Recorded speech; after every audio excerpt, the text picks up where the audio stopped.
Hello students, polytechnic liberal learning में आप सभी का स्वागत है। तो बच्चों, आपका सम सेमेस्टर प्रारंभ हो चुका है। तो BT UP mechanical engineering branch के लिए जो 6 सेमेस्टर के स्पेशलाइजेशन, चाहे वो प्रोडक्शन के हों, ऑटोमोबाइल, कैड, आरएसी या फिर रिपेयर एंड मेंटेनेंस के लिए, सभी के लिए हम बात करने जा रहे हैं कि इस सेमेस्टर के लिए पढ़ाई की आपको क्या स्ट्रेटजी बनानी है, आपको नोट्स कैसे बनाना है, अपना बेस स्ट्रॉन्ग कैसे करना है। इसके साथ साथ में आपको मैं दूंगा पुराने प्रश्न पत्र, प्रश्न बैंक आपको प्रत्येक विषय की, कॉन्सेप्ट नोट्स और करियर काउंसलिंग भी आपकी करूंगा ताकि आप एक अच्छी जॉब पाने में सफल हो सकें। तो आइए पढ़ाई की हम सही शुरुआत करते हैं और कुछ मेन पॉइंट्स जो मैंने आपके लिए बनाए हैं उसके हिसाब से ही आपको चलना है और अपनी तैयारी करना है। तो आइए जल्दी से हम शुरुआत कर लेते हैं। वो मेन पॉइंट्स कौन से हैं। सबसे पहला पॉइंट है, अपने जो पढ़ाए जाने वाले विषयों एवं सिलेबस को आपको जानना है।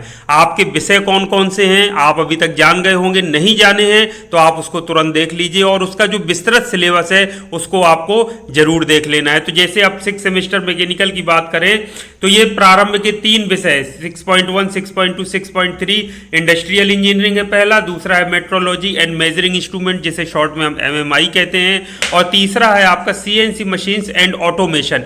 ये 3 विषय कंपलसरी हैं, चाहे किसी स्पेशलाइजेशन का बच्चा हो उसको ये 3 कंपलसरी विषय पढ़ने हैं। चौथे विषय में ऑप्शनल दे दिया गया है, यानी ऑप्शनल का मतलब है तो वो कंपलसरी, लेकिन प्रत्येक ब्रांच के लिए विषय निर्धारित पहले से कर दिया गया है। ब्रांच का मतलब मेरा स्पेशलाइजेशन से है। जैसे ऑटोमोबाइल वालों को पढ़ना है automobile maintenance, servicing and repair, ठीक है बच्चों। दूसरा, यदि कैट का स्टूडेंट है तो उसको पढ़ना है कंप्यूटर एडेड डिजाइन। यदि प्रोडक्शन का बच्चा है स्पेशलाइजेशन का तो उसको टूल इंजीनियरिंग पढ़ना है। यदि आरएसी का स्टूडेंट है तो उसको refrigeration, plant erection and servicing पढ़ना है। और यदि कोई रिपेयर एंड मेंटेनेंस स्पेशलाइजेशन का है तो उसको रिपेयर एंड मेंटेनेंस सेकेंड जो है वो पढ़ना है। तो इस तरह से 4 सब्जेक्ट हो गए, इनकी लिखित परीक्षाएं होती हैं। 5वां आपका प्रोजेक्ट वर्क है। प्रोजेक्ट वर्क बहुत महत्वपूर्ण होता है। आपको पूरी फाइल बनानी पड़ेगी, आपको प्रोजेक्ट मॉडल भी बनाना पड़ेगा। तो बहुत गंभीरता के साथ आपको इन सभी विषयों को पढ़ना है। तो ये आपने जान लिया, बाकी ये सब लेक्चर थे और ट्यूटोरियल और प्रैक्टिकल ये आप जानते ही होंगे। तो ये इसको एक बार जरूर देख लीजिए। बीटी यूपी की ऑफिशियल जो वेबसाइट है उसको आप विजिट कर लीजिए, या फिर मैं आपको जो टेलीग्राम चैनल है मेरा पॉलीटेक्निक लिबरल लर्निंग के नाम पर, उसमें शेयर कर दूंगा, आप उससे भी देख सकते हैं। अब दूसरा जो काम करना है महत्वपूर्ण, वो प्रत्येक विषय के लिए अलग अलग कॉन्सेप्ट नोट्स की कॉपी बनाना है। जो विषय मैंने बताए हैं, 4 तो लिखित विषय और 1 प्रोजेक्ट, 5 की बनना चाहिए। तो जो भी मुझे स्टूडेंट्स फॉलो करते हैं, मेरी बात सुन रहे हैं, तो प्लीज आप लोग 5 कॉपी अलग अलग बना लीजिए। 5 कॉपी प्रत्येक विषय की होगी। उसमें हम अलग अलग विषय का नाम लिख जाए और उसमें प्रत्येक विषय के लिए हम अलग अलग कॉन्सेप्ट नोट्स बनाएंगे। हम मिक्स नहीं करेंगे, ये गलती आपको बिल्कुल नहीं करना है।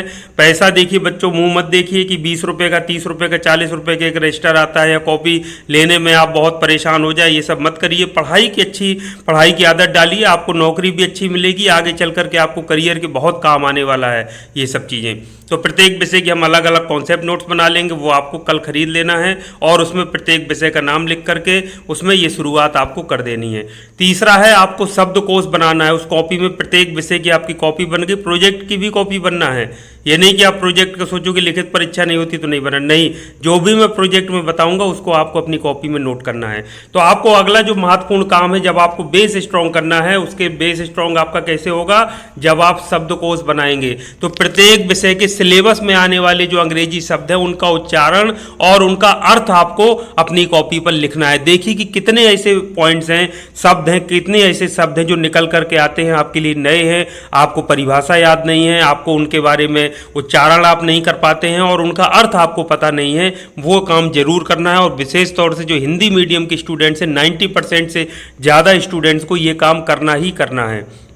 इसमें कोई लापरवाही मत करिए, कोई किसी भी तरीके का कोई मन में वो मत करिए कि हम तो 6 सेमेस्टर में आ गए, अब हमें क्या ज़रूरत है। नहीं, आप तक आपने 5 सेमेस्टर तक गलती की, अब वो गलती नहीं करना है। 5 विषयों की कॉपी में आपके ये वोकेबलरी यानी शब्दकोश लिखे होना चाहिए। अब सिलेबस के अनुसार शुरुआत कैसे करेंगे, सिलेबस निकाल लीजिए। जो मैं अभी सिलेबस दिखा रहा था उसमें आप डिटेल्ड सिलेबस में जाइए, वही बीटीयू में नीचे आएगा। यानी टूल इंजीनियरिंग का देखिए क्या है, या फिर पहला इंडस्ट्रियल इंजीनियरिंग का देखिए क्या है। इंडस्ट्रियल इंजीनियरिंग में देखिए कि सिलेबस में कौन कौन से ऐसे शब्द हैं, जैसे पहला प्रोडक्टिविटी यानी उत्पादकता है, तो प्रोडक्टिविटी का मतलब क्या होता है, उसका उच्चारण कैसे करते हैं, और भी जितने भी जैसे कुछ भी शब्द आपको मिले उसको लिखना है, उसका उच्चारण और अर्थ लिख लेना है। ये किसी भी अच्छी डिक्शनरी से देख करके ये काम कर सकते हैं। ऑनलाइन भी आप इसको डिक्शनरी का प्रयोग करके आप उसको लिख सकते हैं। ये काम बहुत महत्वपूर्ण है, इसी से आपका बेस स्ट्रांग होगा और कोई तरीका नहीं है। आज बच्चों का बेस इतना ज़्यादा वीक है कि वो छोटी छोटी अंग्रेजी की कहीं लिखा हुआ उसका अर्थ नहीं समझ पाते हैं, अंग्रेजी का शब्द नहीं उसमें बोल पाते हैं, उसको लिख नहीं पाते हैं, उसका सोचिए कि स्पेलिंग नहीं बता पाते हैं। इतनी ज़्यादा अच्छे अच्छे लड़के मैंने देखा है 80% बनाने वाले, और अंग्रेजी के शब्द नहीं, मेंटेनेंस का हो सकता है और लिख ही ना पाए। ज़्यादातर स्टूडेंट्स की बात कर रहा हूँ, 2-4-10% की मैं बात नहीं कर रहा हूँ, वो अपने ऊपर ना लें। चौथा महत्वपूर्ण पॉइंट है, हम जो भी कॉन्सेप्ट नोट्स बनाएंगे, जो भी पढ़ाई हम करेंगे विषयवार, उसमें हम निमोनिक्स की तकनीकों का प्रयोग जरूर करेंगे और माइंड मैप का प्रयोग करते हुए की पॉइंट नोट्स बनाएंगे या कॉन्सेप्ट नोट्स हम तैयार करेंगे। अब ये की निमोनिक्स की तकनीकें क्या होती हैं, पहले वीडियो बना करके 2-3 बार मैं बता चुका हूँ, उसको आप देख सकते हैं डिटेल में। शॉर्ट में मैं बता दूं कि आप सभी और हम सभी इस्तेमाल करते हैं। जैसे आप त्रिकोणमिति में लाल बटे कक्का यूज करते हैं, शॉर्ट में कोई भी अनुपात sine theta cos theta tan theta cot सब लिखते हैं, तो इससे लाल बटे कक्का से ही बेटा निकलता है ना कि लंब बटे कर्ण है कि आधार बटे कर्ण है कि लंब बटे आधार है। ये कैसे, तो इससे ये जीवन भर के लिए आपके माइंड में बैठ गया। अब आपसे कोई भी अनुपात पूछेगा, आप लाल बटे कक्का से निकाल के बता दोगे कि साइन थीटा का ये होता है। ये क्या है, निमोनिक्स की एक तकनीक है याद करने को। ये जीवन में बचपन में पढ़ाई गई थी, वो आज तक देखिए हर किसी के माइंड में बैठा है, चाहे गधे से गधा स्टूडेंट हो, उसने ये सीख लिया होगा तो वो बता देगा। इसी को बेटा मान के चलिए निमोनिक्स की तकनीकें कहते हैं, यानी लंबे समय तक माइंड में परमानेंट किसी चीज को बैठा लेना जोड़ करके, ऐसा फार्मूला। या फिर आप इंद्रधनुष के 7 रंगों को एक ही क्रम में याद करना है, तो आपको पता है व्यंजनीय पीनाला हिंदी वाले बच्चों को रटाया जाता है, विज्ञ और अंग्रेजी वाले बच्चों को रटाया जाता है, आप उससे एक ही क्रम में कलर निकाल सकते हैं। तो ये जो तकनीकें हैं और या माइंड मैप पूरा बना करके एक चैप्टर का, ये हमको पूरा का पूरा प्रत्येक चैप्टर के लिए करना ही करना है। इसको माइंड में बिल्कुल आप बैठा लीजिए। पांचवा है, नोट्स आप जब बनाएंगे तो कलरफुल पेन और स्केच पेन का प्रयोग करेंगे, जिसमें नीला तो रहेगा ही रहेगा, लाल हरा काला जो भी हरा इत्यादि सब ले लीजिए और उसको इस्तेमाल करिए। हाइलाइटर भी एक खरीद लीजिए, 10-12-15 रुपए का आता है, उसको बढ़िया हाईलाइट करने की आदत डालिए। जो चीज़ हाईलाइट करने वाली हो उसको हाईलाइट कर दीजिए, ताकि आपको बिल्कुल माइंड में इस तरीके की चीज़ें जो होती हैं तो माइंड बहुत जल्दी कैप्चर करता है, उनको ग्रहण जल्दी करता है, देखता है तो उसको लंबे समय तक चीज़ें याद हो जाती हैं माइंड। हमारे जो ह्यूमन माइंड है उसकी मैं बात कर रहा हूं, वो सभी पर लागू होता है। तो ये आपको काम जरूर करना है। पूरा सिलेबस आपको पढ़ना है, अभी से ये मन में ठान लेना है। ये नहीं कि बाद में चलो 5 से चैप्टर थे तो 3 पढ़ लिए, इतने में परीक्षा दे आते हैं और ऑप्शनल में आते हैं वहां छोड़ देंगे, ये काम नहीं करना है। मेरे से अगर आप पढ़ रहे हो, मुझसे जुड़े हो, तो पूरा आपको एक एक चैप्टर का कॉन्सेप्ट क्लियर होना चाहिए, पूरे आपको पढ़ना है। बहुत आसान है, एक बार आपका बेस स्ट्रांग हो गया, जो मैंने आपको बताया वो आपने यदि कर लिया तो फिर आपको, आप बिना छोड़े उसको जा ही नहीं सकते हो। आप उसको कहने का मतलब किसी भी स्थिति में छोड़ोगे नहीं, उसको आप पूरा पढ़कर ही जाओगे, कहीं ना कहीं से सारा चीज़ सीख कर ही जाओगे। तो बिना पढ़े कुछ नहीं छोड़ना है, इसको माइंड में अभी से बैठा लेना है। अब तो याद रखिए, यदि आपको जीवन में सफल होना है तो सही प्लान बनाकर ही आपको हार्ड वर्क और स्मार्ट वर्क करना पड़ेगा। आप हार्ड वर्क क्या जितना कर लीजिए, कई लड़के स्टूडेंट्स होते हैं लिए कापी किताब बैठ के दिन भर 8 घंटे हिलते रहते हैं और जब रिजल्ट आता है तो जीरो। घर वाले क्या कहते हैं, घर वाले कहते हैं अरे हमारा बच्चा मेहनत तो बहुत करता है और पता नहीं क्यों नंबर कम आते हैं। इसलिए नंबर कम आते हैं क्योंकि वो कोई उसका प्लान ही नहीं है, प्लान उसका जीरो है। बस वो बैठ के कॉपी लिए हिल रहा है, बैठ के दिखाने के लिए बस पढ़ रहा है, क्यों पढ़ रहा है क्या नहीं पढ़ रहा है कोई उससे मतलब नहीं है। ये काम नहीं करना है।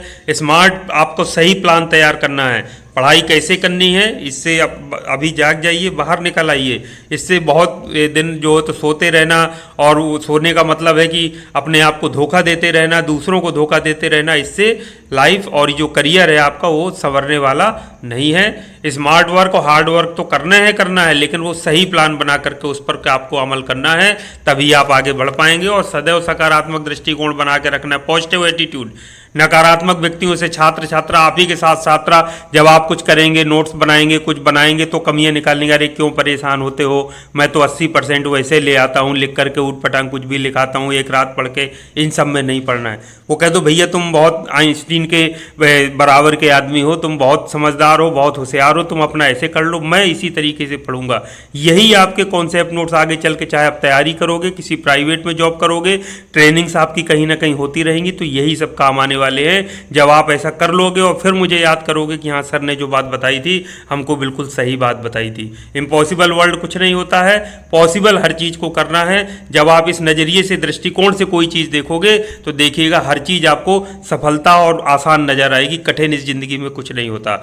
अंत में मैं कहना चाहूँगा कि मिल ही जाएगी मंजिल भटकते ही सही, गुमराह तो वो हैं जो घर से निकले ही नहीं। आपको घर से निकलना है। घर से निकलने का मतलब ये नहीं कमरे के बाहर चले जाइए, मतलब अब निकलिए उस तरीके से, थोड़ा पढ़ाई की स्ट्रेटजी चेंज करिए, निकल करके देखिए जो मैं आपसे बता रहा हूँ, जो कन्वेंशनल तरीका है उससे थोड़ा सा हट करके ये जो मैं आपको तरीके बताया हूँ इसका इस्तेमाल करिए। इसी हिसाब से हम पढ़ाई करेंगे, सारी चीज़ों का डिस्कस करेंगे जो जो मैंने आपको बताया है। तो थैंक यू वेरी मच। आप जुड़े रहिए। दूसरे जो स्टूडेंट्स हैं उनको एक बार बता दीजिए, वो इच्छुक होंगे, जुड़ना नहीं जुड़ना उनकी इच्छा है, जुड़ेंगे तो आगे चल करके बहुत लाभ प्राप्त करेंगे। चैनल को लाइक कर लीजिए, वीडियो को लाइक करके चैनल को सब्सक्राइब कर लीजिए, ताकि जो भी वीडियो लाइव आकर के भी मैं बात करूंगा आपका मार्गदर्शन लगातार करता रहूंगा और हम विषयों पर लगातार बात करते रहेंगे। प्रोजेक्ट भी मैं पढ़ाऊंगा, बताऊंगा, पूरे टॉपिक्स कवर कराऊंगा और कहीं ना कहीं कॉन्सेप्ट नोट्स भी मैं आपको बताऊंगा पूरा।